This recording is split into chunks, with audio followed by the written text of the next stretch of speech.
fait qu'il n'y a plus de lumière. Non, je peux ouvrir plus le gaz, c'est tout. Tu peux pas.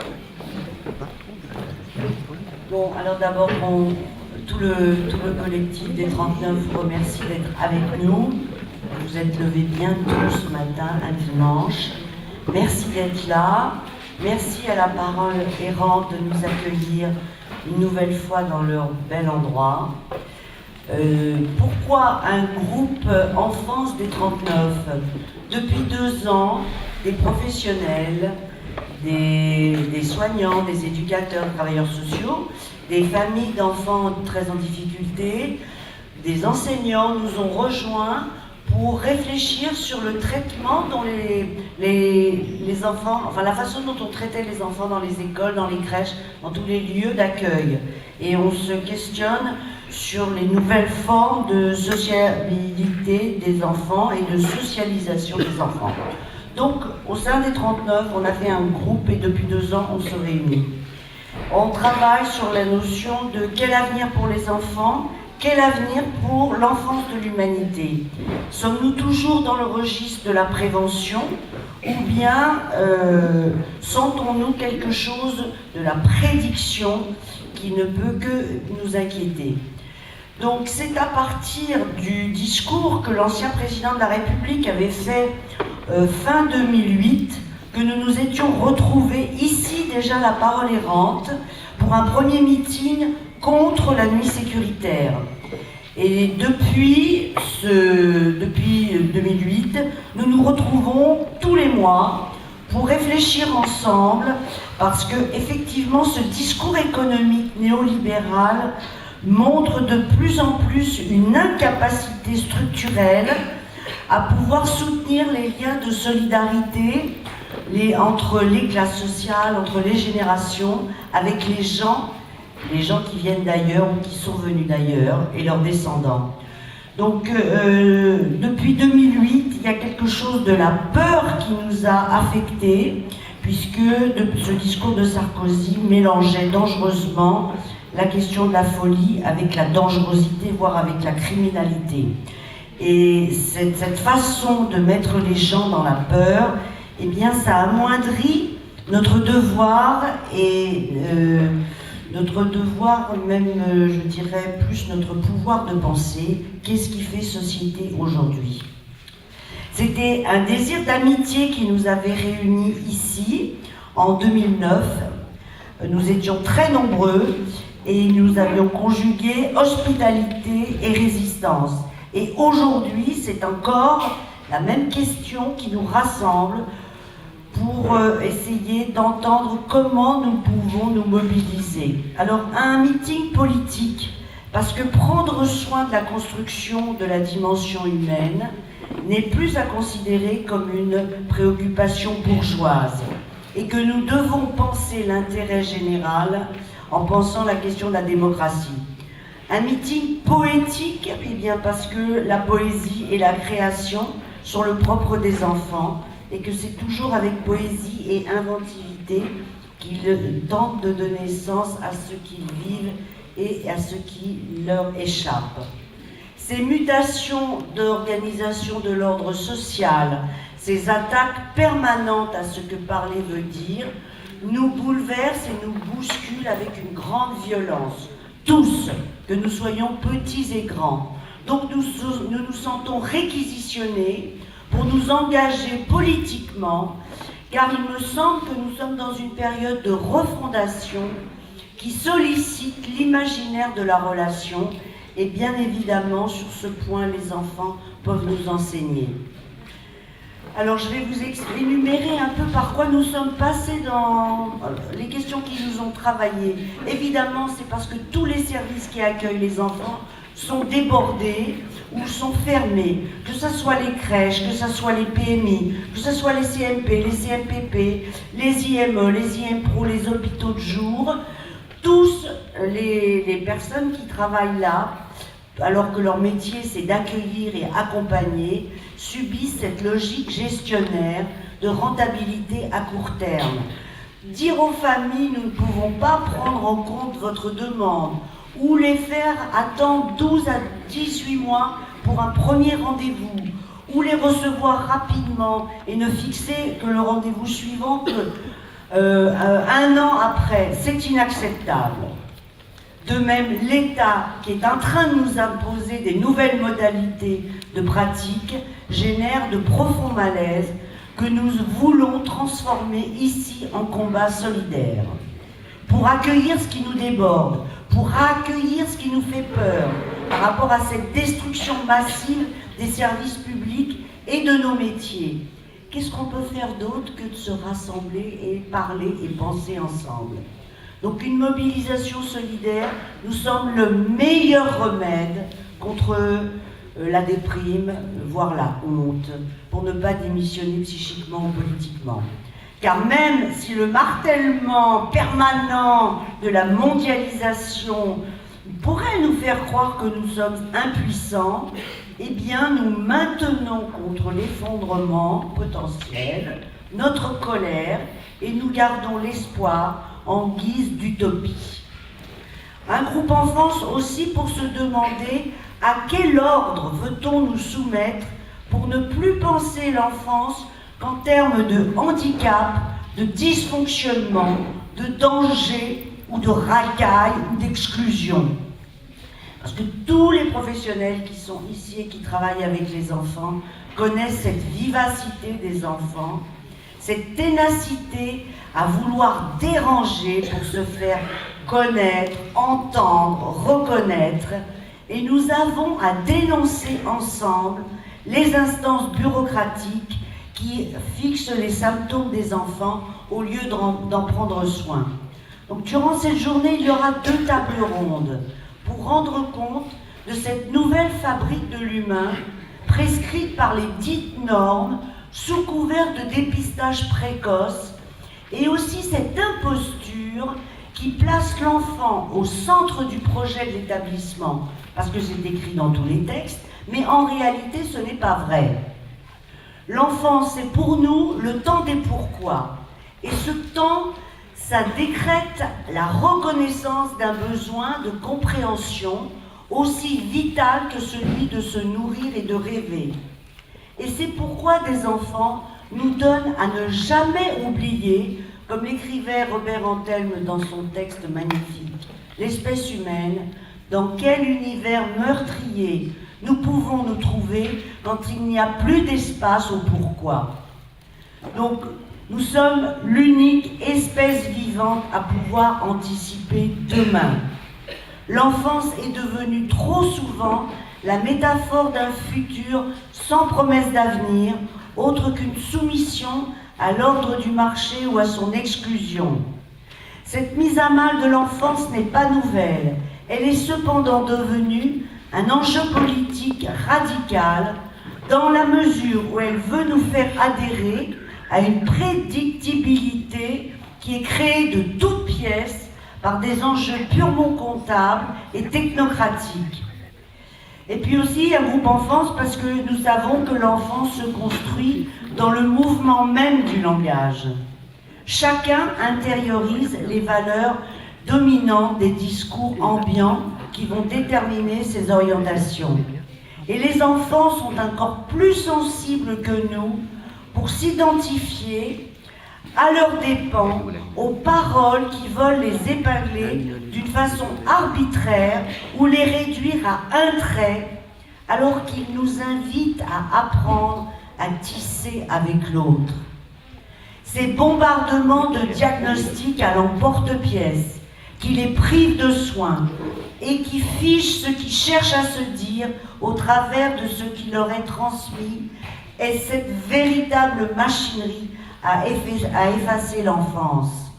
Cet acharnement à les cataloguer est paradoxalement insidieux, puisqu'il est dit aux parents « mais c'est pour son bien qu'on va le foutre avec une étiquette handicapée de 3 ans ». Donc, nous nous retrouvons dépris de notre responsabilité de passeurs en tant que grands pour accompagner la construction des petits vers un plaisir à vivre avec les autres leur vie. Ils seront les citoyens de demain Et ne devenons-nous pas des coéquipiers bien abattardis si nous obéissons à ce système capitaliste qui nous glace? Car si nous savons combien les luttes se conjuguent aujourd'hui avec le risque périlleux de perdre son travail, nous ne pouvons pas ne pas savoir combien ce mépris grandissant pour la complexité et les recherches inouïes des potentialités de chaque enfant nous met en alerte quant aux risques bien plus périlleux des dérives totalitaires.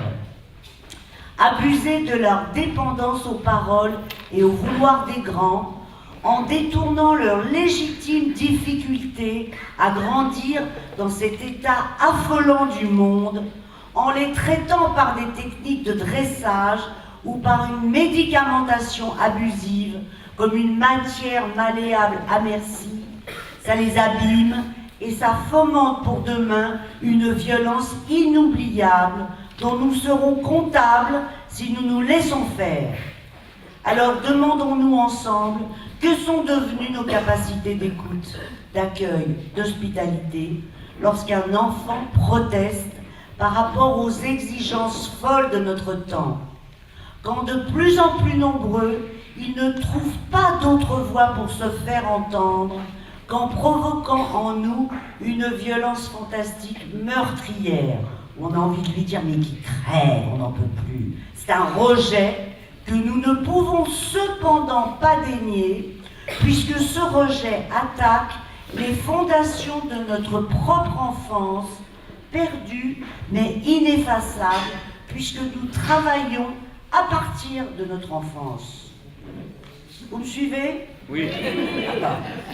Alors, pour quelles raisons ne pourrions-nous pas garder par rapport à ces mystères du vivant de l'enfance notre étonnement, notre perplexité, notre goût pour le partage avec la différence de regard sur le monde et retrouver notre rapport à la tendresse et à la poésie?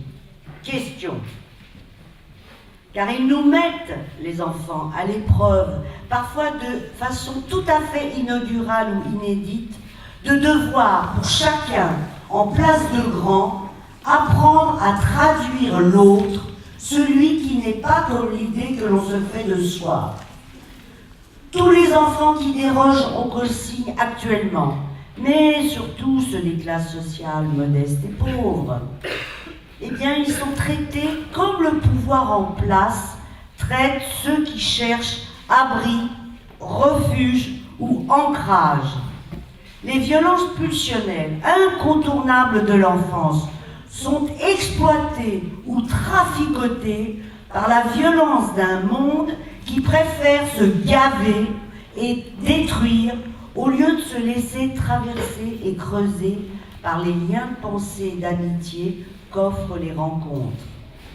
Ils sont interdits d'être étourdis ou dissipés, dans la lune ou dans les nuages, d'avoir la bougeotte ou la flemme. Ils sont stigmatisés de façon péjorative et parfois invalidante. Évincer ainsi l'économie subjective, avec sa temporalité singulière, fabrique des moi lacunaires qui, à défaut de pouvoir garder leur poésie, ne seraient plus dérangeants, c'est-à-dire résistants aux diktats d'un marché qui assigne à résidence. Handicapés, TDAH, hyperagités, etc. N'est-ce pas? Ils sont catalogués très vite. Donc si nous continuons d'adhérer au postulat que tel complexe neuronal ou biochimique produit tel effet mental, en éliminant les facteurs culturels et sociaux, nous ne donnons plus aux soins psychiques et à l'éducation des enfants les coordonnées nécessaires à leur construction et à leur insertion, et nous nous désignons comme ennemis et non pas comme alliés. En collaborant à désavouer ou à dévoyer tous nos savoirs engrangés et nos pratiques relationnelles d'accueil, nous participerions au formatage de l'homme nouveau qui, rappelons-le, représente le leitmotiv des régimes totalitaires. L'intériorisation comme allant de soi, de ces changements de paradigme, utile ou rentable aux prescriptions d'une économie marchande, nous pousse tous, petits et grands, à nous identifier à ce que l'on veut que nous soyons, objets, voire choses, des institutions sociétales consuméristes, privées de notre conflictualité structurelle, pour que ça ne cause plus, pour que ça ne désire plus, et que nous soyons tous délivrés du trouble de pensée. Mais pas de désespoir à l'ordre du jour, puisque nous reconnaissons aussi chaque enfant dans sa capacité à résister pour ne pas s'en laisser compter. Écrivez-le comme vous voulez. Les artistes nous rappellent cette dimension loufoque, ludique des enfants et leur capacité à jouer avec les mots, les couleurs, les formes. Par la grâce de leur esprit de contradiction, quand ils refusent la triche avec les mots et celle de leur rapport à la vérité, nous nous devons de faire alliance avec ce pouvoir de résistance à la soumission quand l'ordre établi veut leur voler la place qu'ils pourraient se construire. D'où cette nécessité absolument éthique de rester ouverts et patients à leur invention de résistance pour étayer les nôtres. Nous prenons et nous prendrons aussi appui sur le fait que chaque enfant, avec son style, puisse, dès qu'il entre dans le langage, ou à partir de son attitude parfois invivable pour l'entourage, puisse encore dire non. Son nom ritournel qu'il proclame à tout bout de champ est sa déclaration d'indépendance. Elle préfigure son désir de vouloir se déprendre, malgré la force de ses liens affectifs à son entourage, de se déprendre d'une soumission aux arbitraires. Avec son « c'est pas juste » qu'il clame à qui veut bien l'entendre, il nous transmet ainsi de façon irrévocable son savoir. Savoir qu'aujourd'hui on ne veut plus prendre en compte puisqu'on nous traite comme des animaux ou des futurs robots. Savoir qui lui a été transmis d'appartenir dès sa naissance à l'espèce humaine. Ce savoir sur ce qu'il en coûte pour chacun d'accéder à son humanité en ayant à subir les abus de pouvoir du grand ou du fort sur le petit ou le plus faible. Toutes ces pratiques d'abus de pouvoir n'ont certes pas encore fini de s'épuiser, mais raison de plus pour ne pas y contribuer.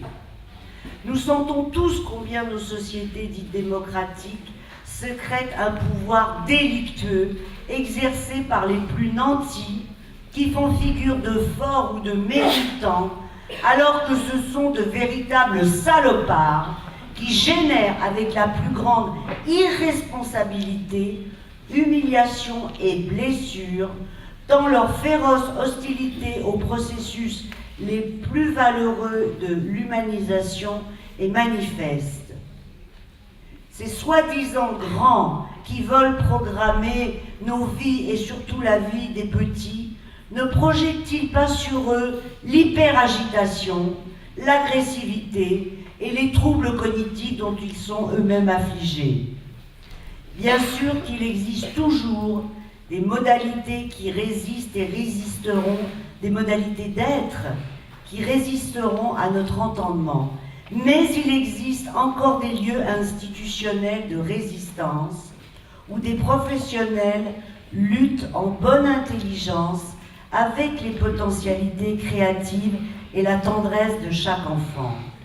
Durant cette journée, des témoignages viendront nous donner à entendre comment déjouer cette fabrique à la chaîne des enfants qui disent, si jeunes, qui se disent nuls, méchants ou en trop.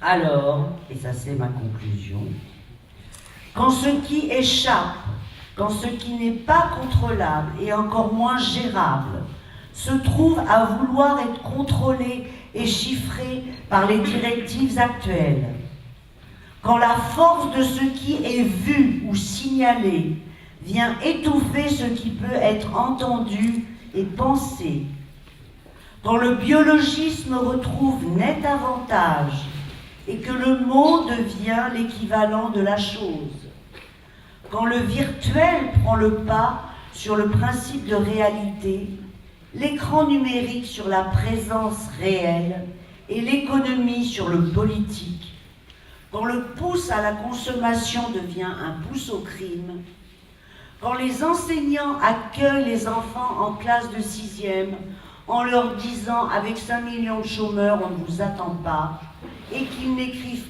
plus sur leur bulletin scolaire « pourrait mieux faire », alors nous vous appelons à déjouer ces procédures si violentes qui ne manqueraient pas de déterminer une casse humaine, à refuser cette amputation de la dimension affective, psychique, langagière, poétique et politique qui est au fondement de notre sociabilité et de notre devenir humain, et surtout à ne pas rester isolés, englués ou perdus pour chercher ensemble d'autres alternatives face à ce rouleau compresseur. Aux enfants, nous devons notre insatiable désir de connaissance, nos remises en question, nos doutes, car ils nous délogent de nos acquis et de nos prétentions.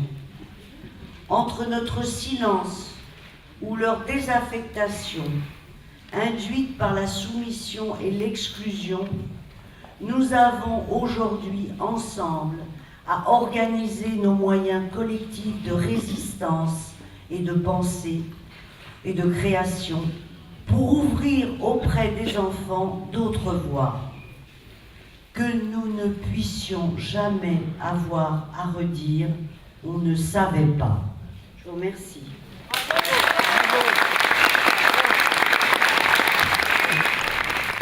Bon, pendant qu'il s'installe, je commence. Donc c'est de lire l'appel que vous avez dû recevoir, donc c'est pour faire démarrer la journée. Et donc on démarre par « Nous sommes inquiets et en colère ». Les politiques s'attaquent à notre humanité dès l'enfance. Donc vous, soignants, éducateurs, parents, acteurs du champ de l'enfance et de l'adolescence, vous qui êtes nombreux à porter une culture, des idées, des expériences respectueuses de la complexité humaine et de la subtilité de chacun, vous avez constaté les répercussions navrantes des réductions de dépenses publiques relatives aux soins, à l'accueil et à l'éducation des enfants et des adolescents. Vous avez constaté comment cet appauvrissement de moyens, au nom de la recherche d'une soi-disant efficacité, s'est accompagné de la généralisation d'une gestion technocratique qui impose ses normes et ses protocoles au détriment d'approches plus humaines.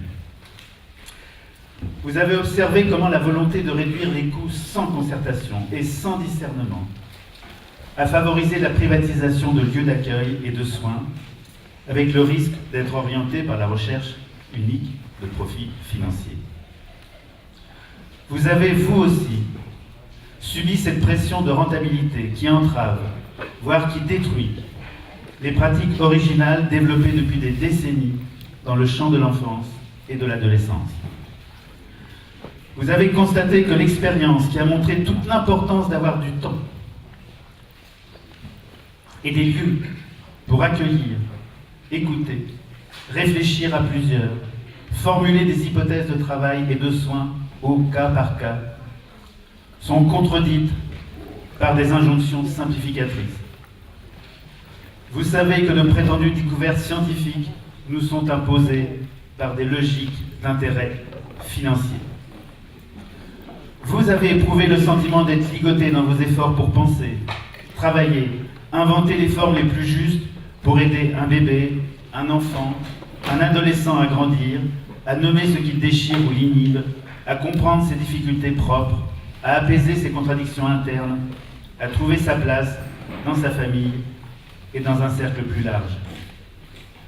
Vous avez trouvé insupportable de subir des injonctions qui neutralisent la pensée et l'action des adultes, qu'ils soient soignants, éducateurs, parents ou enseignants, auprès des enfants qui viennent vers nous pour que nous prenions soin de leur fragilité, de leur bizarrerie, de leur maladie ou de leur malheur. Vous avez été découragés devant l'impossibilité de faire entendre que ces injonctions avaient pour résultat d'abraser la complexité relationnelle de la vie, et que ces injonctions nous détournent de la prise en compte des dimensions multiples, conscientes et inconscientes, qui entrent en jeu nécessairement dans toute difficulté ou maladie psychique. Que s'est-il passé pour en arriver là? Quelles qu'aient été les alternances politiques de ceux qui nous gouvernent? La forme, le rythme, la fréquence et la durée des actions menées en direction des enfants et des adolescents ont été profondément altérées par la réduction des moyens accordés et par la mise en place d'un management marchand. Ce management inscrit dans la loi depuis la loi 2002, puis renforcé par la loi 2005 et par la loi HPST de 2009, est administré par des instances bureaucratiques et coupé de toute clinique, puisque n'agissant que sur dossier, que ce soit l'HAS, l'ARS, l'ANESM, la MDPH, et qui impose des protocoles et des règles contraires au savoir humain.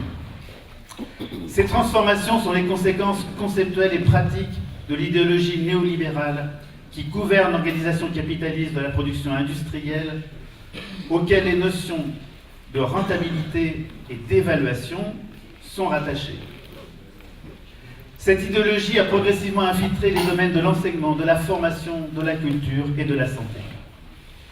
Elle a ainsi produit une forme de contention idéologique, renforcée par une novlangue qui a pour but de miner silencieusement et sans débat nos environnements quotidiens et professionnels. La prise en compte de la complexité inconsciente du psychisme humain, des liens entre les sujets et entre les générations, et du rapport de chacun à son histoire et à sa culture est violemment rejetée par cette idéologie. Cette complexité humaine est pourtant, à d'autres moments, utilisée et exploitée sans vergogne lorsqu'il s'agit de stimuler la consommation, d'influencer l'opinion ou d'agir sur le comportement des populations. Disons-le clairement, dans les champs sanitaires, médico-social, pédagogique, éducatif ou judiciaire, le mode de management imposé doit être dénoncé comme non recommandable. Il est dangereux et destructeur et il nous convoque à résister.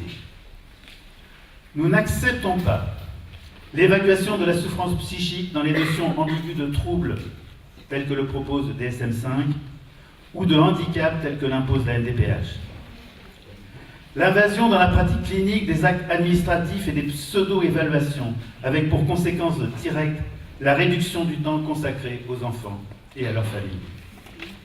Nous n'acceptons pas la réduction ou la disparition des postes d'éducateurs, d'infirmiers, de psychologues ou de psychiatres dans les structures existantes. Nous refusons l'allongement insupportable des temps d'attente pour obtenir la mise en place de soins et la diminution d'offres de soins qui en sont la conséquence directe.